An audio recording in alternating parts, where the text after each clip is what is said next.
You're watching Next Pitch, the student athlete playbook for parents raising tomorrow's athletes. Hi, Anthony Leverett here, host of the Next Pitch podcast. And on behalf of my Emmy Award-winning producer, Jason Cardona, we are thrilled to have Larry Krystkowiak on the show today. Larry is an old friend of mine, was the head men's basketball coach at Utah while I was the women's basketball coach there, and an unbelievable human being, number one, very good basketball coach. Obviously, he played in the NBA, head coach in the NBA, head coach in college, has done a lot of remarkable things in his life, and we discuss his entire journey through getting involved in sports all the way through raising student athletes of his own, and was just a super enjoyable conversation. I hope you enjoyed as much as I did. Without further ado, here's Larry. Welcome, Larry Krystkowiak. Thank you so much for coming on the show. First of all, it's great to see you. It's been way too long. I am thrilled that we got the chance to reconnect, and thank you for taking the time to do this. I think you're sitting in a Wendy's. I'm sitting in a Wendy's. I am. So, had a little car issue this morning, had to drop it off at the shop, and about to take an Uber home, so I don't even have the privacy of sitting in a car. So here we are. It's very fitting. That's right. So maybe we can get Wendy's as a sponsor when this is all over with. I do love their Frosties. French toast, baby. So let's start way back when. So you, when did you first? Obviously, you played in the NBA, coached in the NBA, coached collegiately, have done all the things that you did in your professional life. But that's not where it starts, right? It starts somewhere else. Where did you first? When did your love of sports first become a big part of your life as a youngster? Well, I think growing up in Montana.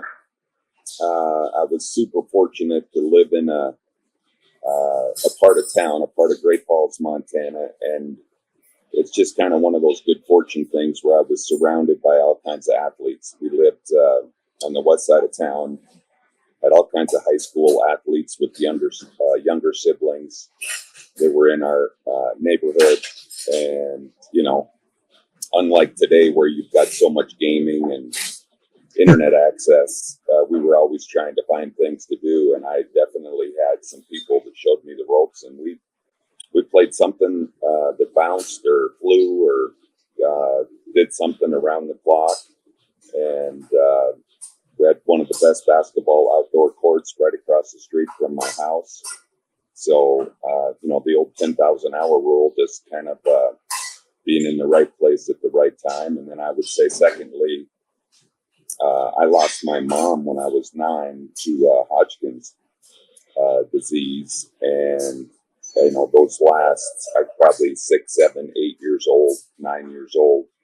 I can just remember her hauling me all over town, whether it was a baseball game, a basketball game, a football game, track meet, a swim meet, and she took an awful lot of pride and enjoyment in watching me be happy as a young kid, and I think those are those early bonds and appreciation for sports is probably where it all started. So you were 9 years old when you lost her, is that correct? Yeah. Yep. And then at some point in time, you transitioned from living with your dad and your stepmom. I read a little bit about this, and went to live with your brother, and then he became your legal guardian. Is that correct? Correct. Yeah. Yeah. It was just at the beginning of my junior year of high school. I had a little falling out with my stepmom, and so discussed maybe some foster home stuff, and my older brother, my only sibling, he was living in Missoula, Montana, and he and his wife, Marla, decided to bring me in, and it was probably a little bit sketchy on the decision making. They're probably wondering what the heck was going on and what kind of kid I was. So I don't know if they knew what they were getting into, but that process was great. Having a couple of years of high school in Missoula, and then just stayed right at home. college there. So it was really the love of sport, in particular football and basketball, from an environmental situation where I could kind of escape some of the things that were unusual at home and just get out and enjoy sports. And a lot of times my teammates and my coaches were kind of extensions of my family, and thank God for that. Yeah, it's such an important thing. Coaches listening out there, and we talk about this a lot on the show, is that you just never know what your players are showing up with. That they've got lives that you don't see, and they show up at your practice, at your gym, on your field, wherever you're doing it. Making sure you take the time to find out what's happening with your young people, so that you can have an impact more than just on the sport that they're playing, but on their lives. It's a huge responsibility that coaches have when you take on that mantle. Absolutely. I mean, everybody's got a story, right? Yep. A lot of times in a recruiting process in college, you'll be able to determine what that story is, and sometimes your own story resonates with some of the student athletes, and you create a little bit more of a bond. In high school, younger sports, there's not a lot of selection process. It's kind of the luck of the draw and getting coaches along the way that make an impact. But I think as I get older, that's the thing, having compassion for everybody. And not only do they have an interesting day going on, but they might have had an interesting year, interesting decade. And so I think a big part of that bond between a player and a coach is hearing each other's stories. We always did that when we were at Utah and Montana, is have player coach retreats and make sure you just kind of let it all hang out there. And those things are super powerful and might otherwise take a season for you to hear some of the stories. But when you designate some time in those retreats and get away and shed some tears and understand everybody's story, I think it makes that bond a lot stronger. I couldn't agree more. We're going to dive into coaching young people and kind of your history in that, but I want to stay here for a minute. You said you played multiple sports, football and basketball, your two biggest loves. How much in today's world of specialization in the third grade, right? I've got to specialize in soccer or volleyball or basketball or football so young. That message being preached to young people all the time, and I think it's utter bullshit. But the how much was playing those other sports beneficial to you as an athlete as you started moving up in level? What did having that background in other sports do for you? Oh, well, I mean, first and foremost, from an orthopedic point of view, like today, if you're a basketball player, you're a basketball player. And there was a big article in ESPN a few years back about how it was the most,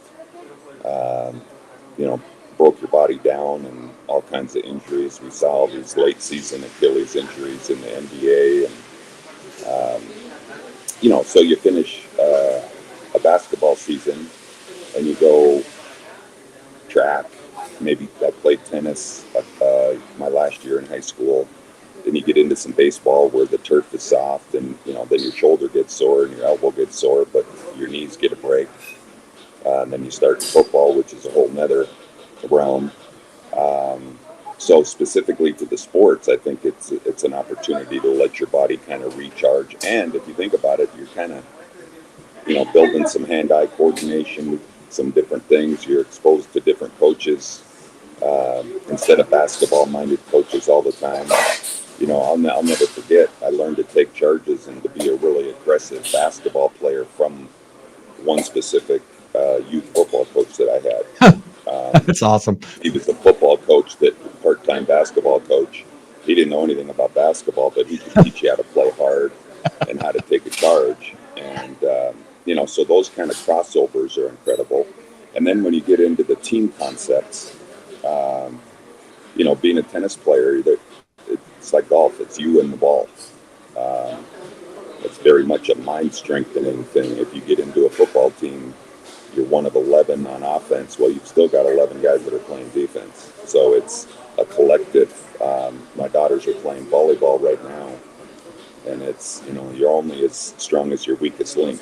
You might have the best hitters in the world and the defense in the world, but if you don't have a setter, the machine kind of fails. So Yeah. I think you get some of those lessons as a young athlete.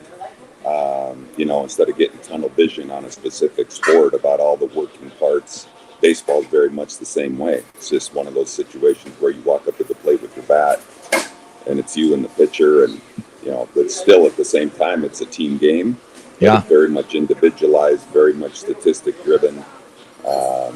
And so you just kind of run the gamut and you learn to understand all the concepts.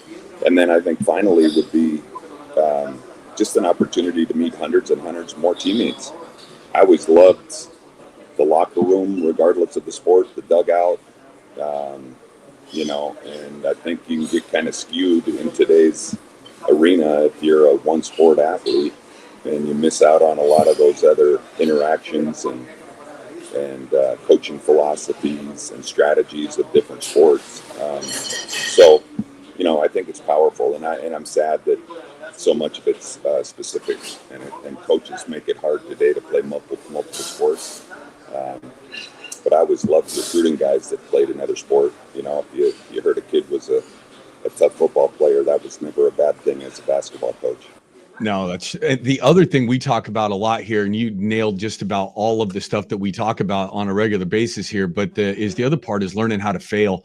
And if you just start specializing as a third grader at one sport, you're going to get repetition at that and get better at that. And you don't ever get that opportunity to fail in another sport, learn how to get back up, go through the process again and potentially fail, but maybe succeed a little bit more. And that life is a series of failures. And if sport should be such a safe environment for young people to be able to learn how to do that, and specializing takes a lot of that opportunity away. Yeah, it's funny. I almost told you a little story. I made the baseball all-star team in our town, and with like 4 little towns that all came together, and there were probably 4 kids from every town, and I thought I was kind of a hot shit baseball player until I got on the all-star team, and apparently I wasn't, because I didn't get put in very many games. So we had a tournament, and I think the last day of the tournament, I thought I was going to be a wise ass and bring my pillow into the dugout because I wanted to have something soft to sit on.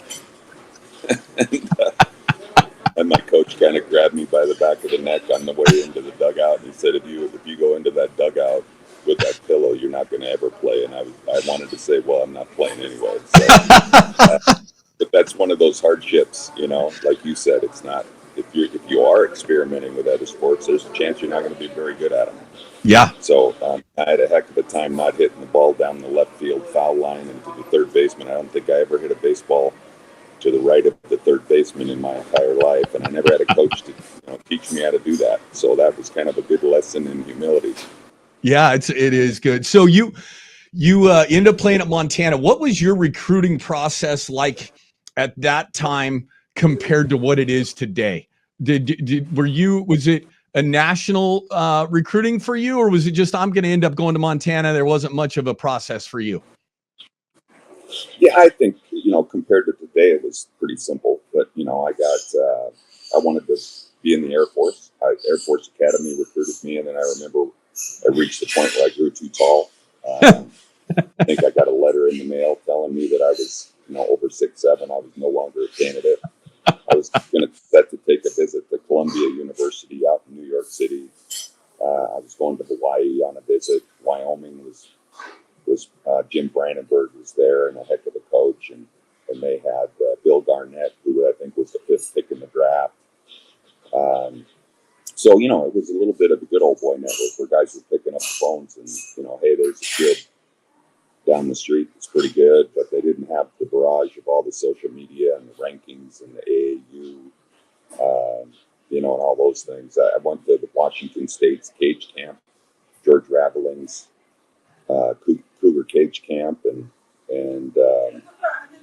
I remember there was one of the inspirations for me was they did an article on the camp and had like the top 10 players that were at this camp, and I was listed as one of the players, but George Raveling had a direct quote about me that said I wasn't strong enough to be a power forward, and I wasn't skilled enough to be a small forward, and I missed out on some of the accolades and the awards at the camp. I thought I played pretty well, but I cut that out of the paper and kept it in my wallet. It was in my wallet until it disintegrated. So, I wasn't recruited at a high level. Certainly had some growth and made some progress once I kind of grew into my body a little bit. But yeah, it was pretty simple. And for me personally, I've been in Montana. I grew up in Montana my entire life. I just moved to Missoula, Montana, where the University of Montana was. Montana basketball was as good as it got. They really developed their big guys. They've had a history of big guys. Coach Montgomery's a Hall of Fame coach, had great attendance, and I didn't have to move again. So at the end of the day, for me, again, it was kind of the lightning bolt that came down and said, man, we're just kind of setting the table for success, and it made perfectly good sense for me to stay right at home and go to the U of M. When did you start having NBA aspirations? When did you think that could become a reality for you? I think there's two different answers to that. I mean, I've always talked about there being a dream and being a goal. I had a dream of being an NBA basketball player. I know I was thinking about it when I was 8 and 9 years old, because I can remember, and certainly by the time I was 12 years old, because it was 1976, I'll never forget. And I drove the train from Shelby, Montana to Washington, D.C. and spent most of the summer at my stepmom's daughter's house. And I was outside playing hoops every night with this group of guys. And I remember the last night I was there before I got on the train to go back to Montana. I specifically remember telling everybody my name and saying, don't ever forget me. I'm going to be in the NBA someday. So that's the dreamy side of it. Yeah.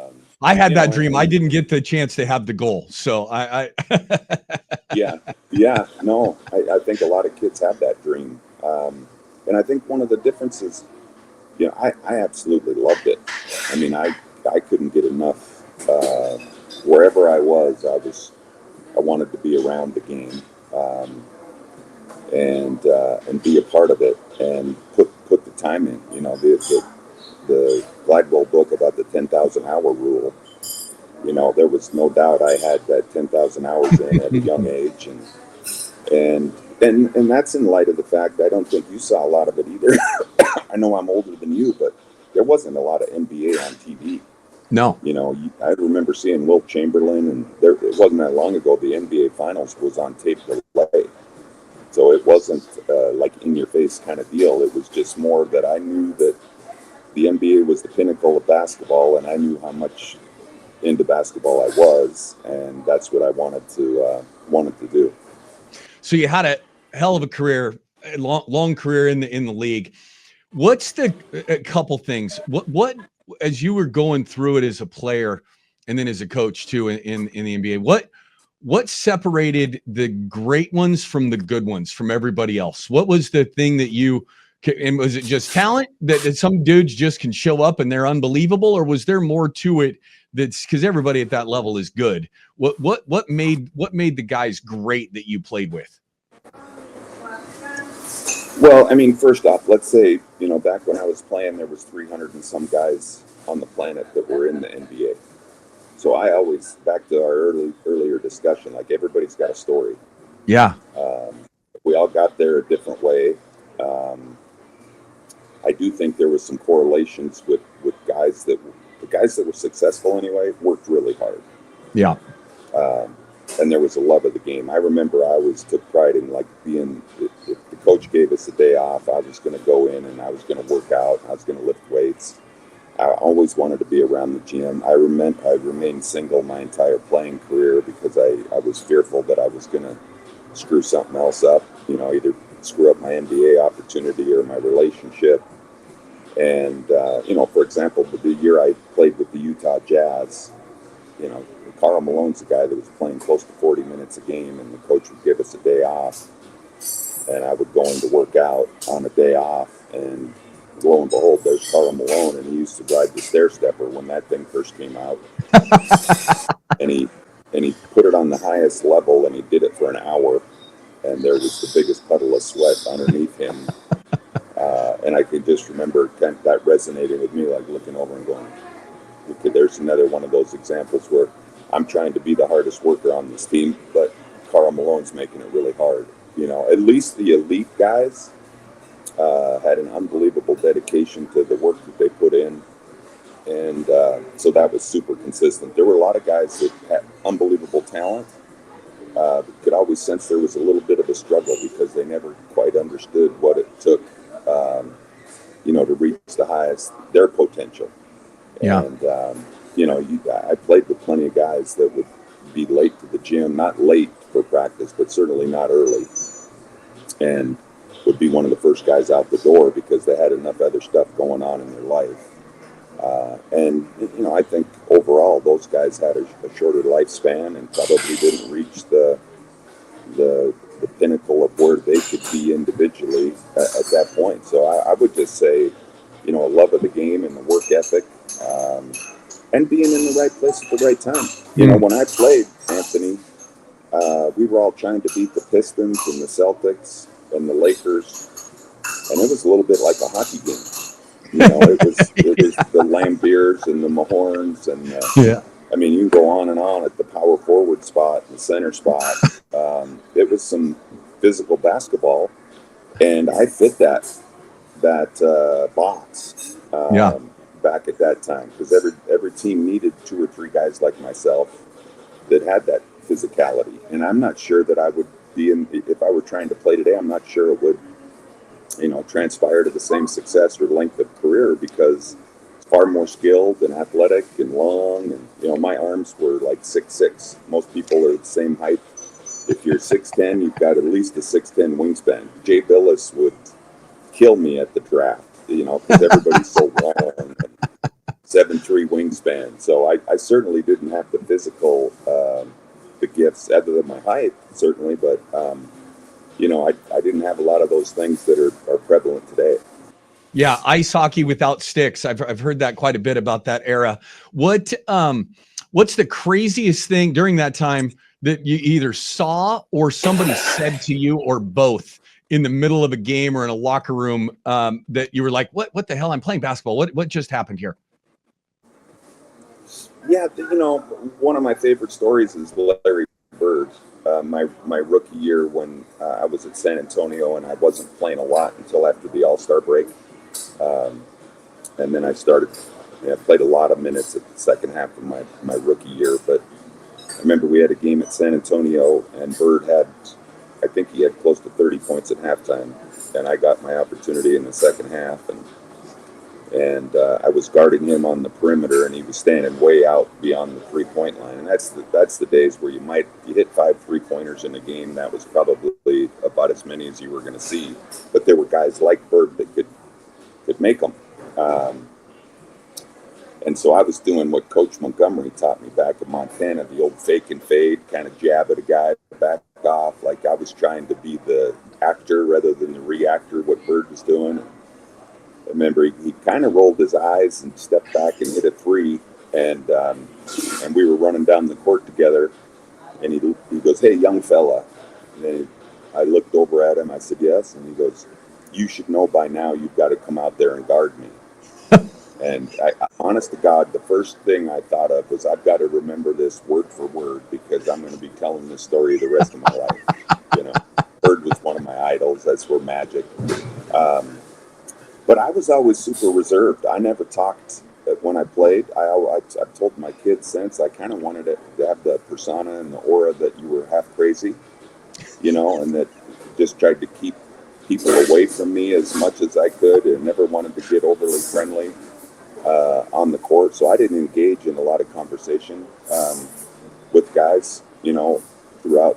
And I know it's changed now. There's a lot more trash talking that takes place. And some craziness, but it was more of a business first mentality, I think, when I was playing. So you get done with your career. Did you immediately know that you were going to go into coaching, or was there a transition between your playing days and when you started coaching? Yeah, it was one of the last things I was thinking about doing. I need to use my degree, jump into the real world. Thinking basketball's been great to me and it's time to move on. So I got into some real estate stuff. I got into some financial planning. And then it kind of dawned on me, like I was trying to use my basketball connections, and then I realized, like, I wouldn't invest money with me, and I wouldn't buy a house from me, because I didn't know enough about it.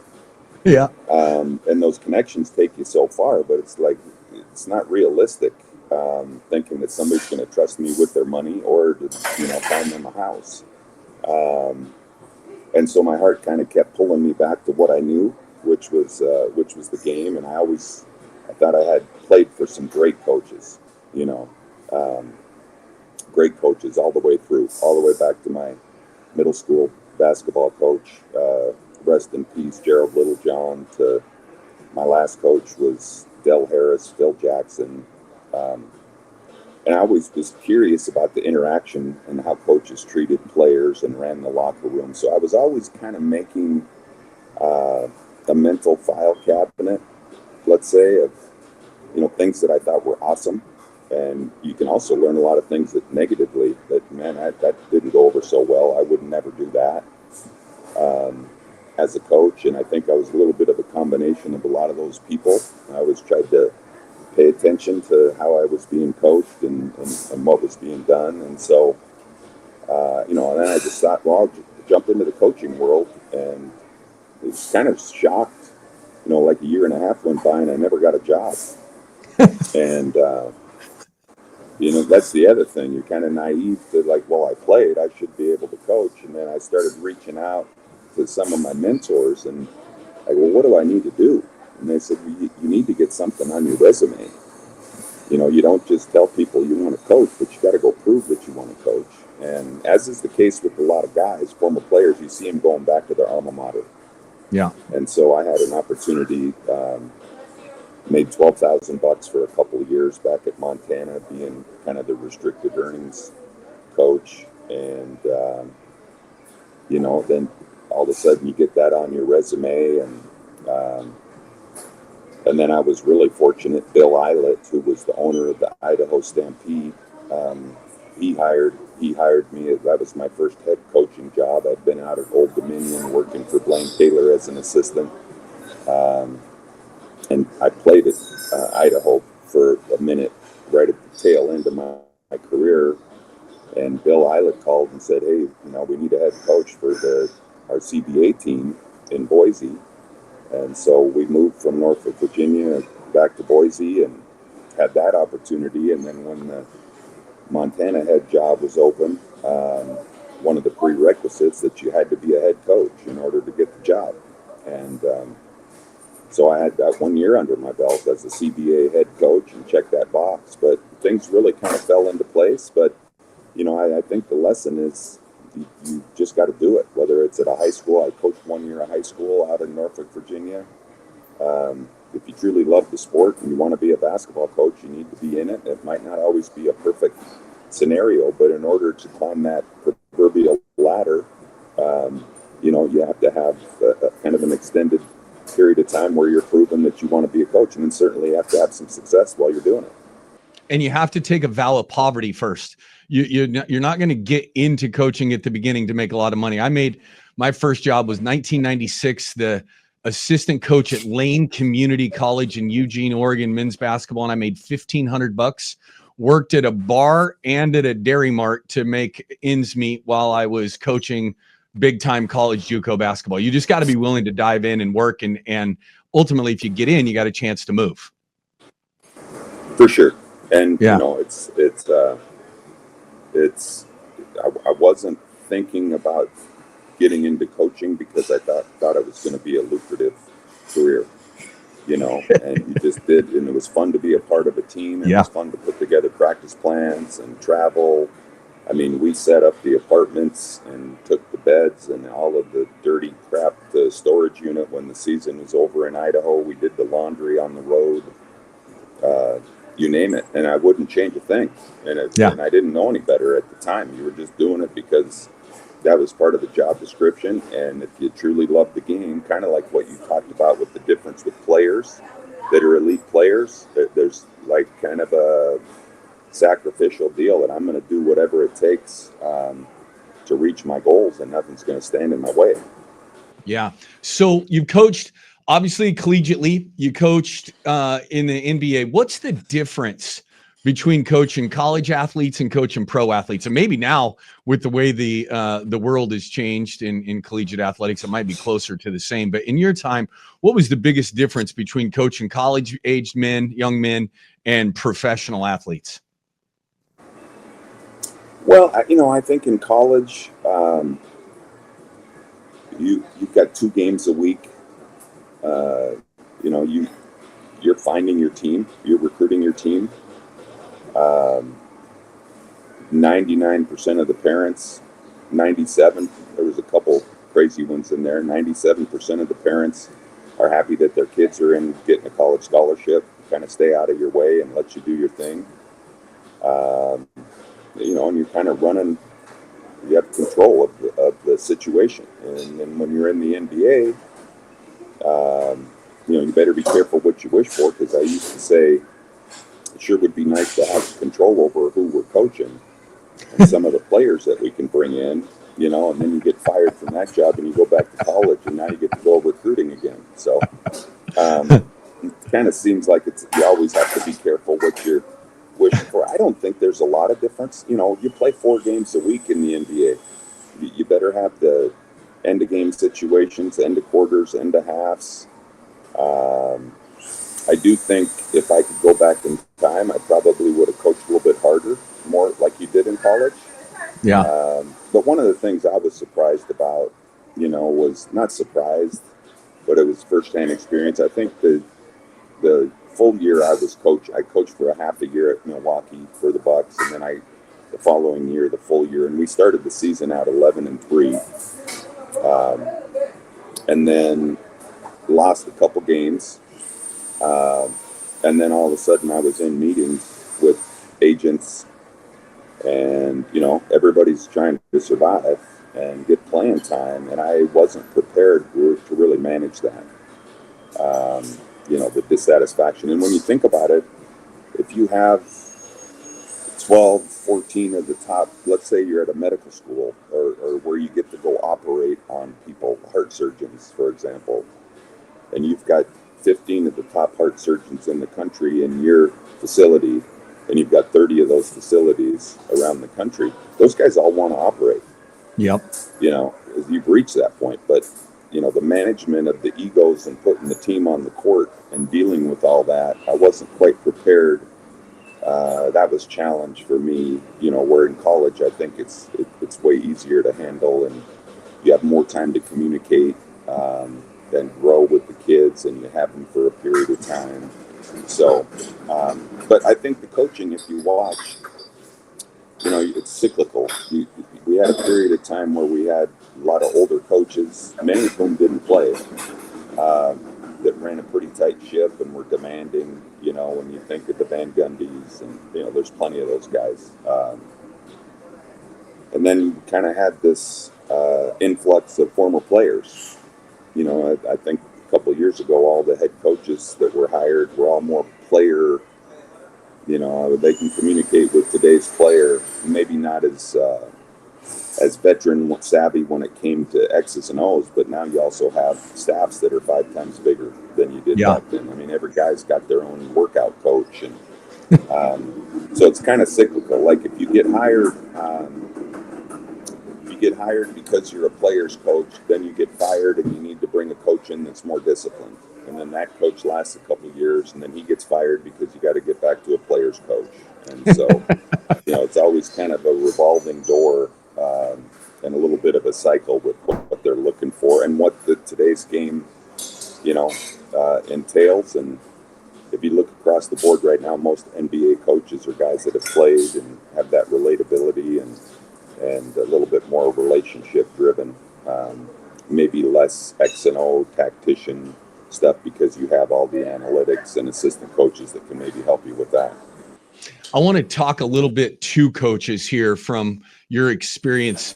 When you got to Utah, you inherited a program that was kind of to say it was a mess was maybe an understatement. There was a lot of stuff that went on before you got there, and stuff that you inherited that you had to come in and be a part of and then change.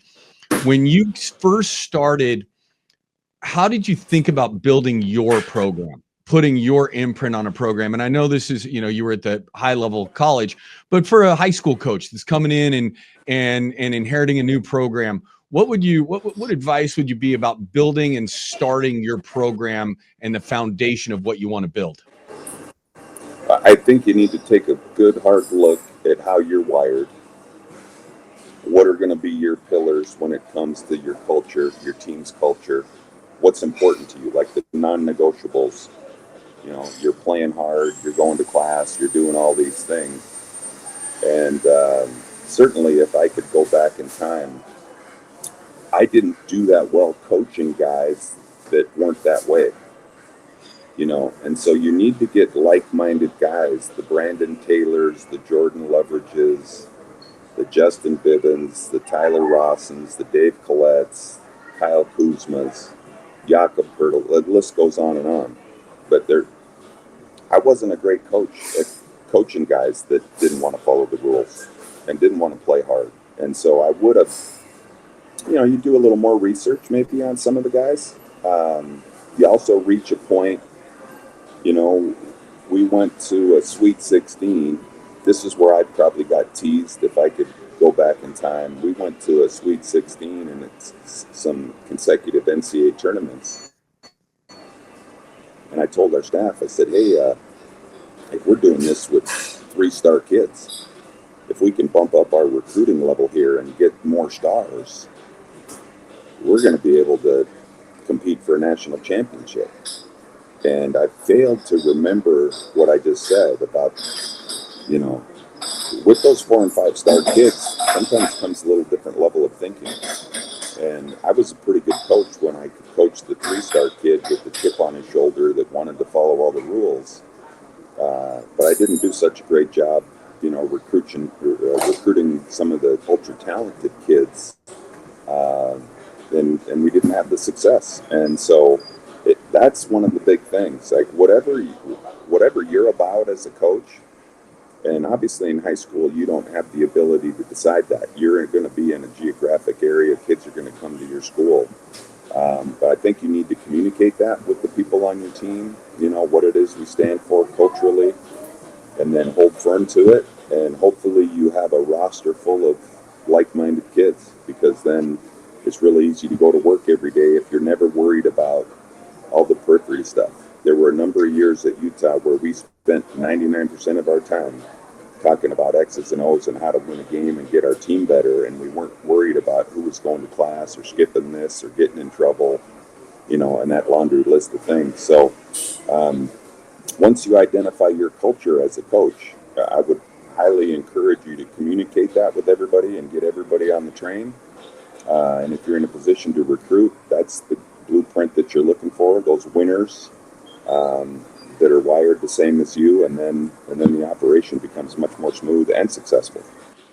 One of my mentors told me as a young coach that it's really important that people know what you stand for.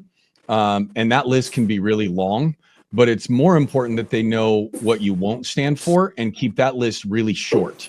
Because if that list is really long, you're going to be just adjudicating that list of what you won't stand for all day long, every day.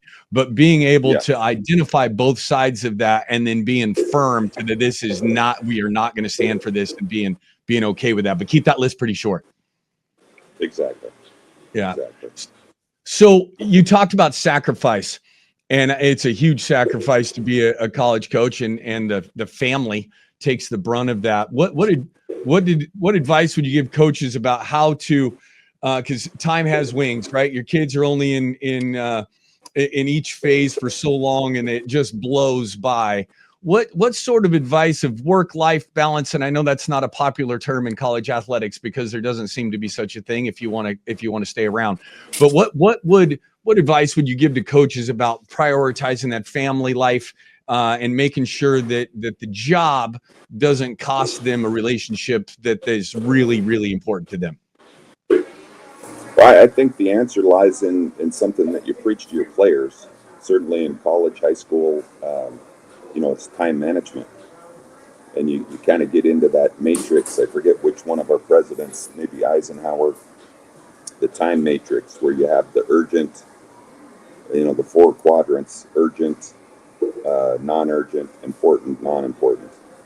And everything that you decide to do or have in front of you that day is going to fit in one of those quadrants. Mm. And the urgent, important things need to get done early in the day. The non-urgent, non-important things only come when you've got enough time left over to go do something you consider fun. And you have to decide, and most family, man or woman, if you're a coach, the family's obviously as important as anything, but it's not always urgent. Yeah. But if it's important to you, I think you just have to kind of come up with that calendar. Like, I don't care what happens today. I'm going to get up and I'm going to make breakfast for my kids before they go to school, and we're going to have a half an hour. It's going to be rushed, but we're going to have a half an hour of having some connected time. When I come home from work at night, and this is what I always try to do, is get on the phone and make as many of those phone calls that you didn't get done during the day out of the way, so that when you pulled the car in the garage, you weren't walking into the house with the house full of kids and a wife and be on the phone and still be at work. So I suck at that, by the way. Yeah, no, it's easy to do. But again, if you really identify, think about all these things that are in front of you. Is it important and is it urgent? Obviously, the urgent things take priority, but urgent and important is more than urgent and non-important. Yeah. And so I was, and I got better at that later. Actually, I got really good at that about the time I got fired. So I never got to implement it. Me too. Life is just a learning opportunity. But for young guys, and then those important things in your life, you don't try to find time. You don't try to find that time to do those things in your day. You make the time to do it. Like, that's got to be one of the important things on your daily calendar, so that it's a priority. Like working out. If I don't work out before noon, I'm not going to do it. That's just how I am. But I knew I had to not try to find time throughout the day, but you're going to make time. And okay, from 7 to 8 o'clock, I'm doing this. And I think that's the big thing, is just trying to get good at managing your time. And then another kind of extended answer to that, I forget which, we did a bunch of cultural leadership clinics and stuff. I was always trying to learn more about it. It sounds pretty simple, but wherever your shoes are, be there. Yeah. There's nothing worse too than, like, when you're in one of those quadrants, if you're really only going half speed. It's one of my favorite quotes. If you're trying to spend time with your kids, but you're on the phone, or if you're not engaging them with eye contact, if something else seems to be more important, like if you're lifting weights and you're working out, work out. If you're hanging out with your family, be all in. Like, this is what we're doing. And so I think that's the other thing. Once you establish what's important to you, when you're there doing it, don't allow yourself to be distracted, and give that particular quadrant your full attention. So wherever your shoes are, be there. I have not talked about this at all on the show, but for coaches out there dealing with referees, this is something I was really bad at. And you build a relationship with the people. There's only, in the Pac-12, when we were competing, there's only a pool of 34. So you're going to get them throughout the year. In high school, it's even less that you're going to see on a regular basis. I don't even remember. What was your relationship with referees? What advice would you give to coaches who are starting and wanting to be that crazy person on the sideline and constantly yelling and screaming at refs? Doesn't matter the sport. What advice would you give people about that? If I could go back and change it, I'd shut my mouth. And I think I led the Pac-12 in tees for 4 straight years on both the men's and women's side, and it's not something I'm proud of. The ability to manage that relationship. What advice would you give on that? I think you need to take a look at where you're at, what level you are. You know, I used to leave seventh grade basketball games with my kid and the kids in the car, and they'd want to talk about the refs. And I would remind them, you're a seventh grade basketball player. You're going to get a seventh grade rep. Mm-hmm. You know, gal might be making $50 an hour to come and rep your game, and there's going to be plenty of mistakes, just like you're making plenty of mistakes in the game. And I think what happens is we watch so much NBA basketball, and those guys are really good. NBA refs, like if people don't know, they're good. They are unbelievably good. You've got the top of the top. Well, guess what? The basketball players at that level are really good. And so you see a lot of communication. It's not always the best thing to be videoing for highlight reels on how to interact with, but you've also got a high level of frustration because both of them are as good as they get. And you have a wide range. The lower level you go, at the University of Utah, we got good officials.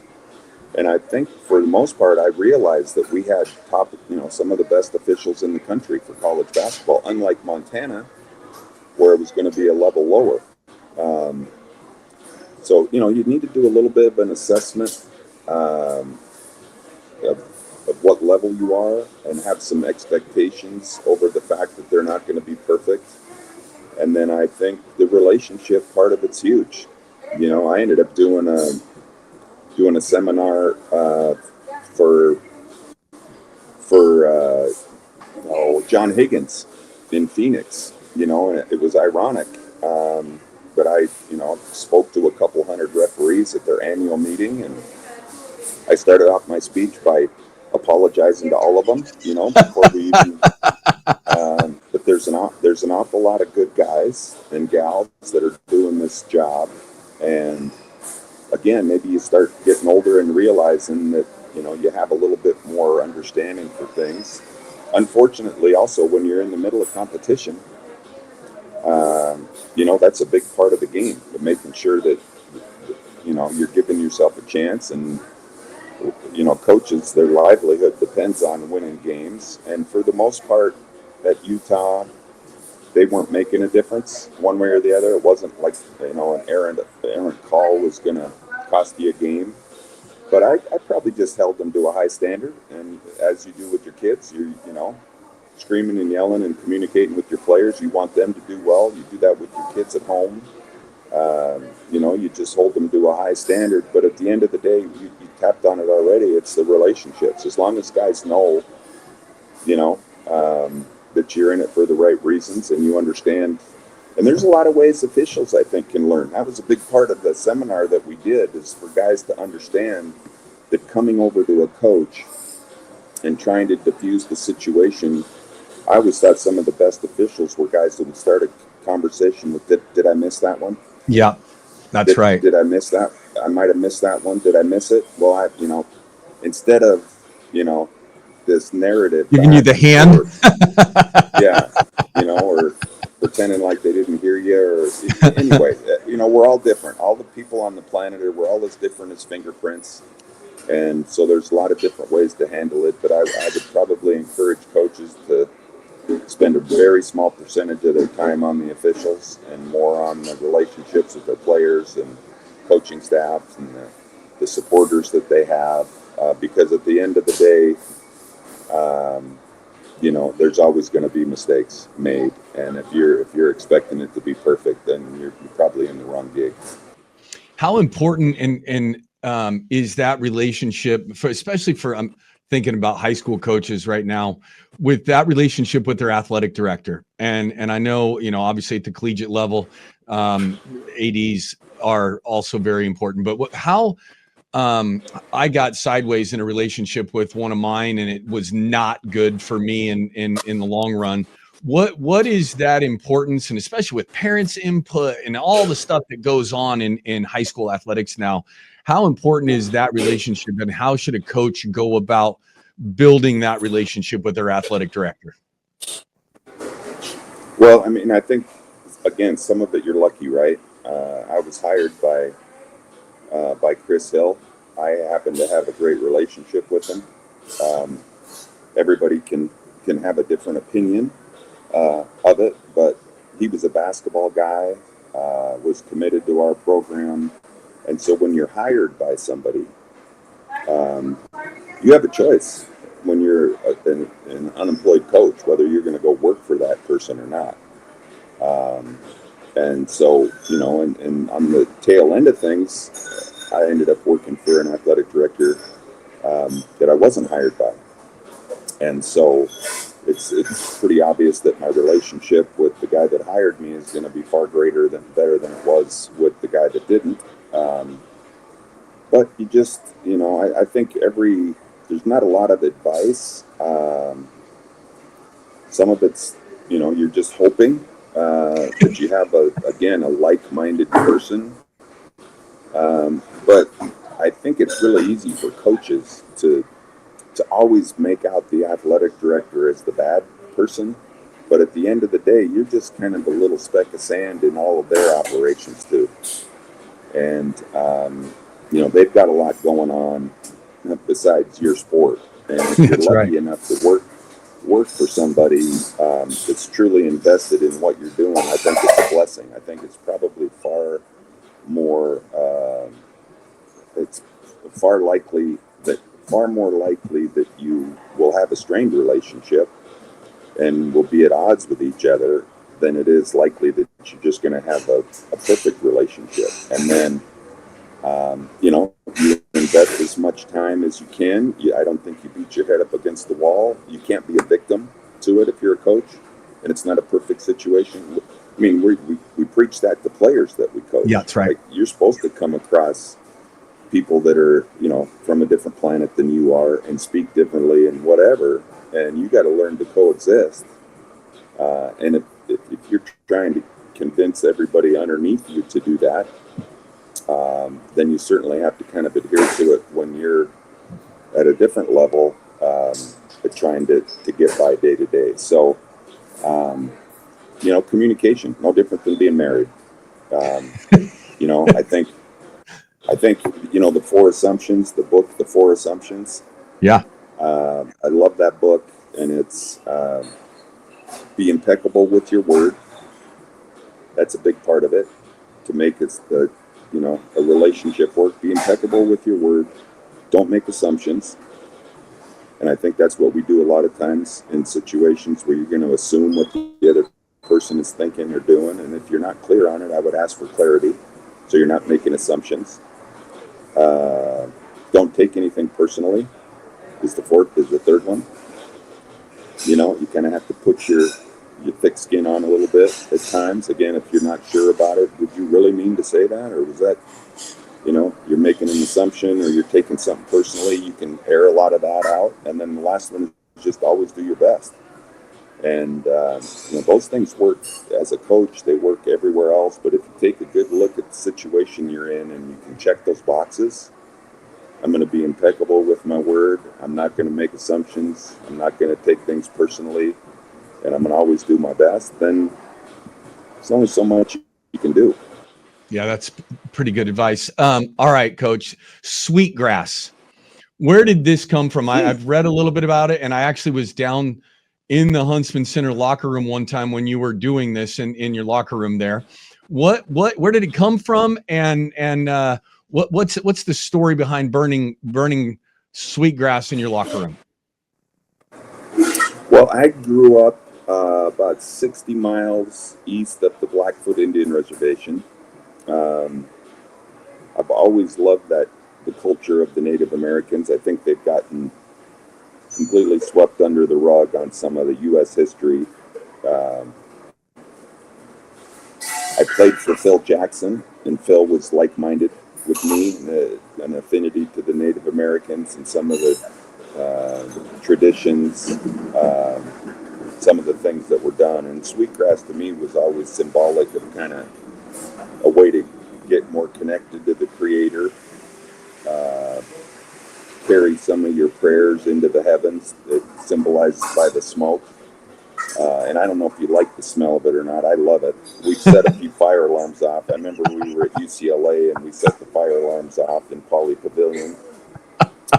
But it was a ritual, and it was a tradition that I've done all the way back to Montana and in the CBA and at Utah. And I had friends would always send me fresh sweetgrass from Montana, Sweetgrass Hills, and different places.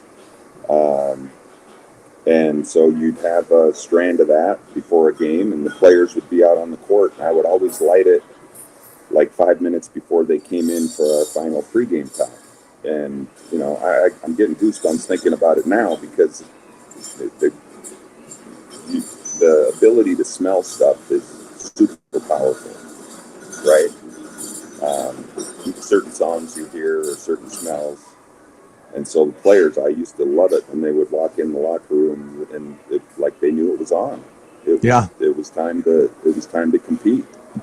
And so it was just the way I think for me to get a little bit closer to things that were really strong for me in my mind, but also to create a ritual for our team that added another, it added one more element besides sight and sound and everything else. Now you're going to smell what this is about as well. So I love doing that. I miss it. I love the fact that you set the fire alarm off in Pauley. It needed to go off. Yeah. So raising kids in today's sports environment, what of a kind of a challenge have you faced, and what are you guys? I know you've got two good volleyball players left, right, that are seniors in high school, and the rest of your kids are graduated. Is that correct? What was that like? And we got one still playing D2 basketball. Yep. Yeah. Yep, as a parent in navigating this youth sports world that we live in now, what has been your biggest takeaway that you've been able to implement with your own family as your kids have gone through that journey? Yeah, it's just, you try to stay true to your, what you talk about as a parent. One of the things I always talked about being a coach and a parent, a lot of times your kids are asking questions or making statements. And I forget which coach told me this years ago, but he said, it was McDermott, I think, that coached his son. Greg. But yeah, Greg. And he brought something up, and then I started using it. Your kids are asking questions, and I think it's really important to preface your answer with, do you want me to answer that question as your dad, or do you want me to answer that question as your coach? Because it can be a little bit confusing for kids. If you're going to be that hard-ass coach all the time at home, then, there's a chance they don't think you love them. Like, they just want you to be their dad. Yeah. And if you're always that lovey-dovey dad that tells them everything they want to hear, then you're probably doing a disservice because you're not acting enough like a coach. Yeah. So I think that communication with the kids and probably, I don't know, if there's some advice that, like the old saying is, why you have 2 ears and 1 mouth. Really, you should be doing twice as much listening and half as much talking. Yeah.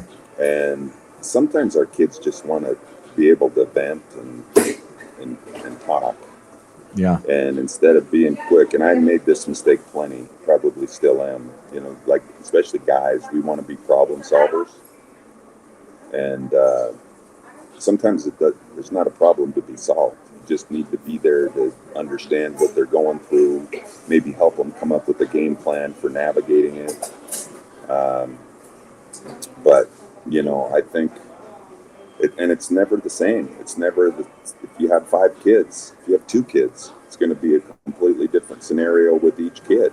And so you kind of have to sit back and take a look at the situation and get back to those 4 agreements. I've got a daughter right now that's not playing as much volleyball as her sister is on the team. We have a really good team. And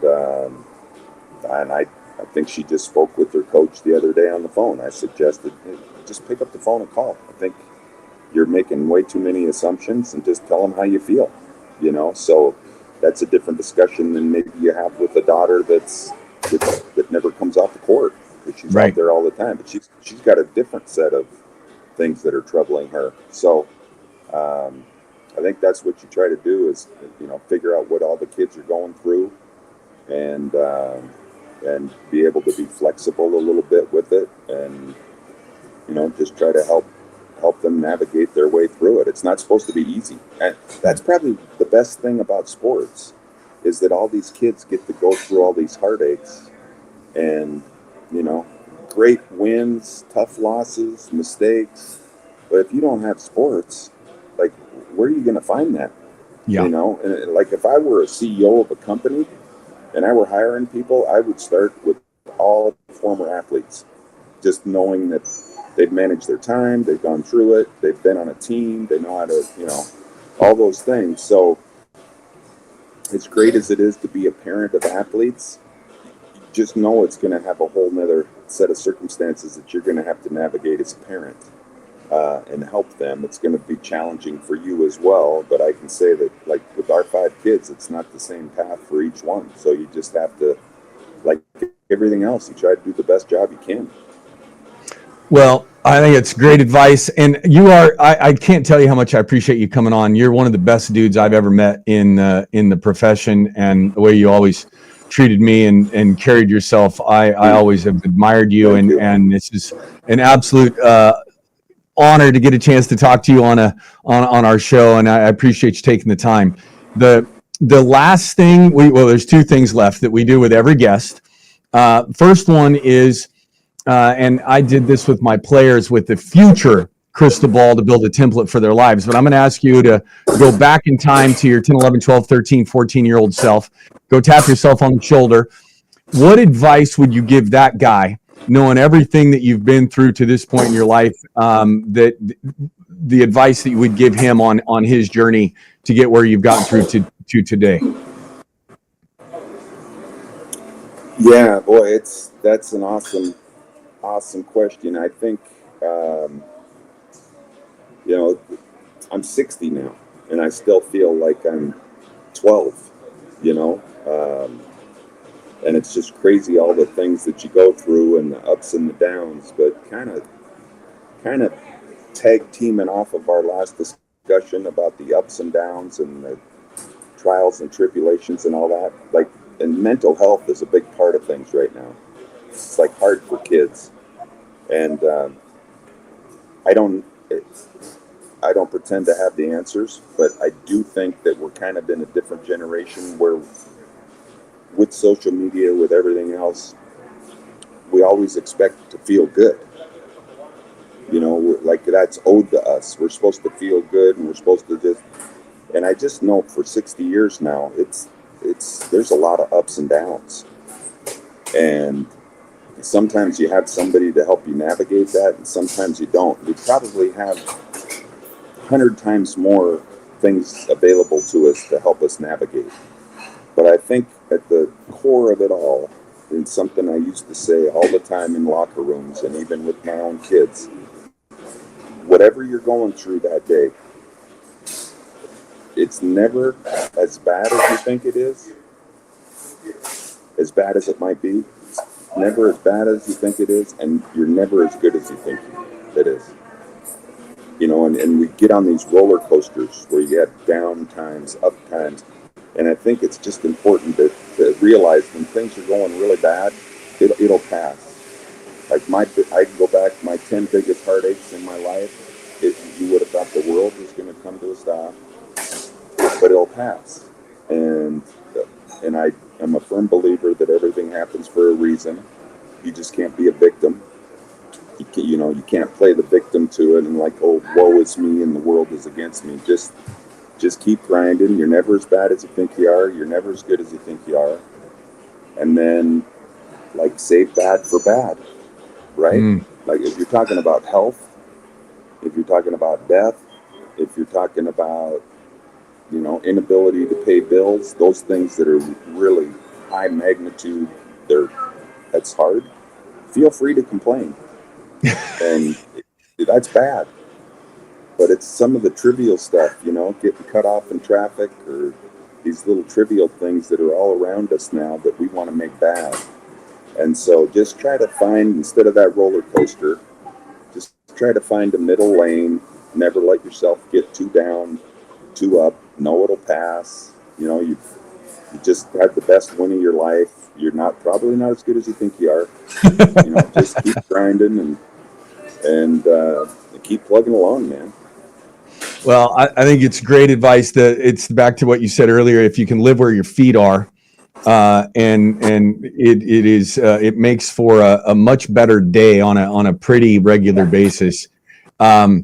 Okay, last thing here, and I know we talked about this beforehand, so I know ahead of time you don't have a dad joke for me. So if you need some dad jokes, I recommend this book highly. I am going to just open it up and see what we come to. Let's see here. I know my kids never laugh at my jokes, so. Yeah, that's right. Okay, what do you call a girl in the middle of a tennis court?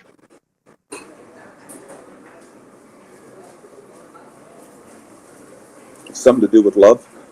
A net. I see. So it took a second. Okay, and since we're both basketball guys, there just happened to be one here on this page. What do you call an unbelievable story about a basketball player? Tell me. A tall tale. That's going to be if we do your biography someday, it's going to be Larry Krystkowiak, a tall tale of a basketball player. Yes, fiction. Good to see you, brother. Thanks hey, for having thank me you on so much. The show.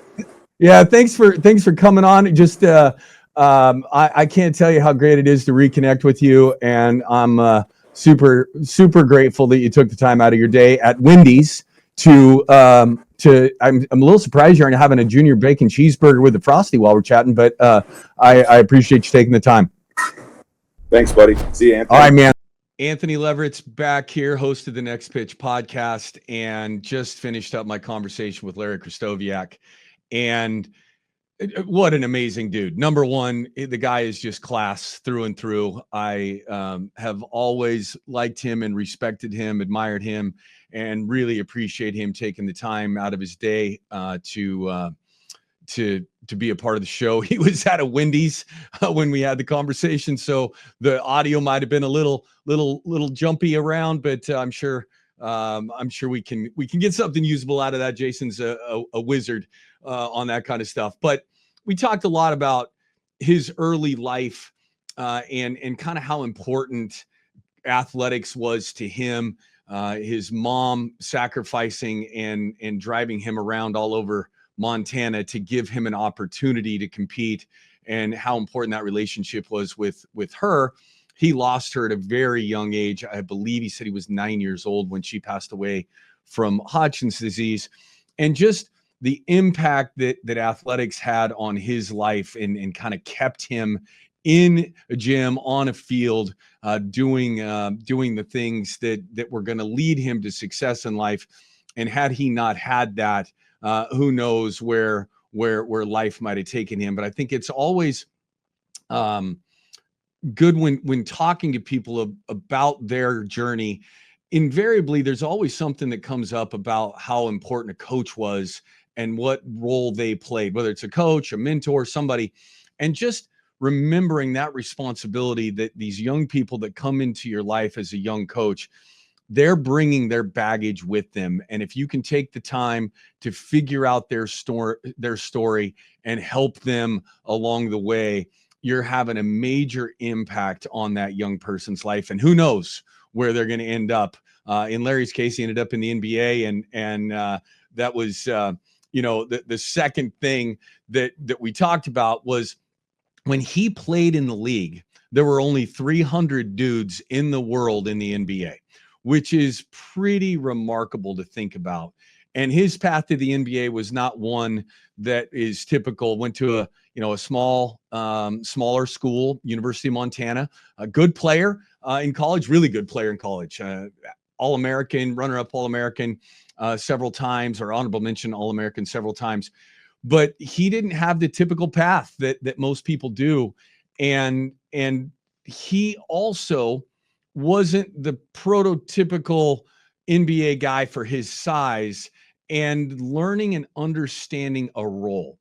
And obviously that was important to him. But for young athletes, that's also important for you. Not everybody, and Larry wasn't the leading scorer, leading rebounder, any of those things on his team, but he knew that his role was important because his coaches identified that for him and made that something that was important. Coaches doing that for your young people is also really important. What is your role on this team? Whether you're the star point guard, star outside hitter, star, if you're not that person, how coaches can create roles, identify them, and clarify them for your young people. If you do that correctly, it's going to provide everybody an opportunity to feel valued and important. And I think it's something that we touched on that I really like. And then lastly, for you coaches out there and parents both, remember, every single person you come into contact with in athletics, you're going to have a relationship with. And officials are no different. And I admittedly was the worst ever. And every official I've met since I got out of coaching, since I have apologized to them for my behavior while I was coaching.